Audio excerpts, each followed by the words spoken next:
you were very triggered by Lizzo playing a crystal flute once owned by, was it James Madison who owned the crystal flute? I think so. I just saw Zoltar shit posting about it. Yes. So this is apparently an important story in the history of our republic. I don't know why. Are we are we talking about this or not? Would you like to? You told me you would. I'm trying to make you happy. You're like my spouse here. Well, actually, Lizzo plays a very important role in our community, believe it or not. Pray tell. Luana, the founder of Kalshi, tweeted, this is a matter of public record, that before going on interviews, she listens to Lizzo. So if you have gripes about Kalshi, maybe Lizzo's to blame. I don't know. Maybe Lizzo's poison. Well, it's either Lizzo or the Chainsmokers, right? Like, those are the two. Could you be any more basic than to be a Lizzo and Chainsmokers company? Look, when you're accepting that kind of Silicon Valley money, maybe you have to be a little risk averse. That's true. I would be 100% that bitch for $100 million of Silicon Valley cash. But wouldn't you think MIT engineers listen to more eccentric music than Lizzo? Like, I don't know, maybe not. I don't know. We run into engineers from time to time, and I don't really think of them as being like the most socially aware people. Isn't that sort of the opposite of an engineer? To listen to eccentric music?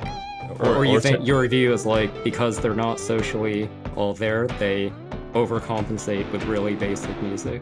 Yeah, basically. Yeah. Possibly. I don't know. If I was an MIT engineer, I'd be a lot richer. I wouldn't be hosting a podcast with you. All right. So Lizzo playing James Madison's flute. For some reason, people care. No idea why. Fucking playing a flute. Good for you, Lizzo. All right. Well, let me. I will just say one thing on a serious note. I have been making the argument that a red wave, a Republican wave, is in the cards, and this is a kind of like prediction that I hesitate to make because I can't really prove it, and when I can't prove it, there's always a risk of like political bias setting in or whatever.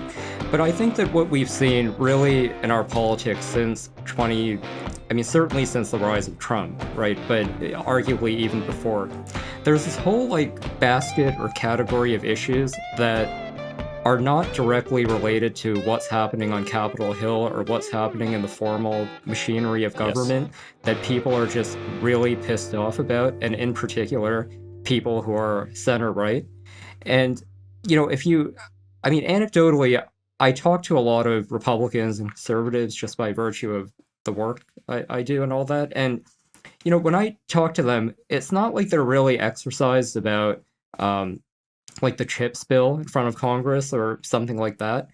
But you get them going on like, Lizzo being half naked playing, James Madison's flute on Capitol Hill. Right. And they're just like really pissed about that. And we've also, I think, seen a lot of this in people we've interviewed at the state level. Like I'm thinking of the reporter we had on from Texas who was covering the George P. Bush primary. Yeah. And he was saying like the thing that sank George P. Bush was getting on the wrong side of like a random statue I don't even remember the detail, but the point is that in the current moment, I think it would be a mistake to treat these stories simply as like a Twitter fodder or just a joke. I think that if there's a big polling miss, if our pundits end up undercounting Republican support prior to the election, I think this is like the epitome of the kind of thing that could help account for that. But like people, sure. So let's go there. Like people, righties, whoever like these people you're talking about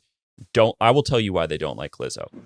Maybe we can find some of these people and put them on the podcast and they'll tell me I'm wrong. The reason they don't like Lizzo is because people who are like woke hardos love Lizzo because, what is Lizzo? She is like Jesus on the cross of woke social hierarchy. She's black, she's female, she's overweight. Like that, how many different identities of being low in the woke social hierarchy exist there at the same time? So because those people love Lizzo, then like these like righty crazy people don't like Lizzo.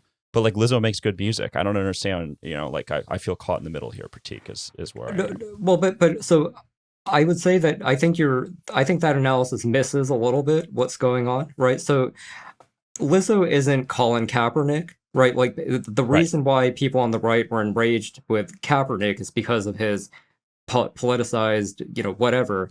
But I think with Lizzo, what I think drives people crazy is not that they have any particular animus against Lizzo, but the idea is that, you're doing this very historical thing that's supposed to be a celebration uh, of our former founder and a former president, right? And to mark like the gravity of that moment, I don't even think that people would have been triggered if it had been like let's say like a very distinguished, well-dressed like classical musician who's an African American or something, but Like just like Yo-Yo the Ma. yeah, yeah, but like the optics of it, the choice that they of which they did it, it's almost like they're mocking or desecrating like a certain narrative in American history, and so I thought it was just in poor taste, regardless of what one might think of Lizzo. I think that's sort of more what's going on. And what I would say, what makes these issues dangerous is that, um, unlike maybe a more pragmatic Democrat who would seize this opportunity and really throw these woke people under the bus, Biden just has not shown any will to do that. In fact, I think he's shown time and again that he's ready to pay a massive tax for himself and his party to indulge these woke people. And I have no idea why, but he's doing it. Yeah, yeah, yeah. Well, I mean, it's true. Like if you go to an event in Hollywood where, I recently lived, if you go to like a Democratic event in DC where I now unfortunately live, it's like they have these weird woke shamans who show up. Like they could be like Bible thumping priests, but instead they're like gender studies professors who have been invited to the event and paid an honorarium. And like they just come out between speakers and just tell you how awful and racist the world is. And like it's just weird. And I can't imagine that there's like any appetite for it outside of kind of wealthy white people who are looking to express their guilt somewhere. Look, I mean, I think it's an eventuality that just like defund the police, like eventually, mainstream Democrats are going to wake up and say enough is enough, but we're not there yet, and I don't think we're going to get there before the midterms.